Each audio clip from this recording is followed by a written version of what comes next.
মাত্র ১০ টাকার প্রবেশ মূল্য দিয়ে এত সুন্দর একটা জায়গাতে আমরা চলে এসেছি। এখানে কি কি আছে সেটাই আজ তোমাদের দেখাবো।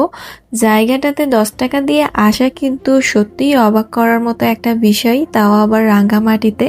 তোমরা তো জানোই রাঙ্গামাটিতে আমরা আছি বেশ কয়েকদিন ধরে।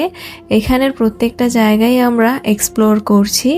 আর আমরা যখন বাস স্ট্যান্ডের পাশে এসেছিলাম, এখানে একটা ছোট্ট পার্ক দেখতে পেয়েছি। বাইরে থেকে দেখে আমাদের মনে হয়েছে পার্কটা খুবই ছোট, আর পুরোটা কিন্তু বাচ্চাদের। বাচ্চারা আসলে এখানে অনেক রাইড আছে, সেগুলো আর তোমাদের সাথে শেয়ার করলাম না। ঢুকতেই তোমরা সেই রাইডগুলো দেখতে পাবে। তারপর যখন আমরা সাইডে চলে এসেছি, দেখতে পেয়েছি এখানে খুব সুন্দর করে বড়দের জন্য জায়গা আছে, সিঁড়ি দেওয়া ছিল, তারপর ছিল একটা ব্রিজ। ব্রিজটা তো পুরোটাই আগের ব্লগে তোমাদের দেখিয়েছি। ব্রিজটা পার করেই আমরা চলে এসেছি এই ধরনের একটা লাইট হাউসে। এটা খুবই সুন্দর ছিল আর একদম নিরিবিলি এক পরিবেশ ছিল।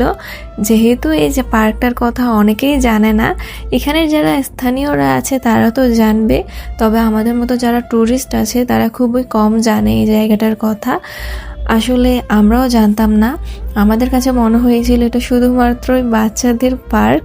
টাইম পাস করার জন্যই মূলত এসেছি এবং ঢুকেই দেখতে পেয়েছি খুব সুন্দর।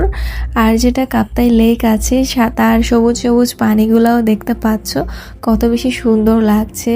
যে স্পিড বোটগুলো চলছিল, নৌকা চলছিল, সবটাই এখান থেকে দেখা যাচ্ছে। আর এটা মূলত ৩ থেকে ৪ তলা, আর ৩-৪ তলা থেকে খুব সুন্দর সুন্দর ভিউ তোমরা দেখতে পারবে। আমি তো খুবই এনজয় করছি।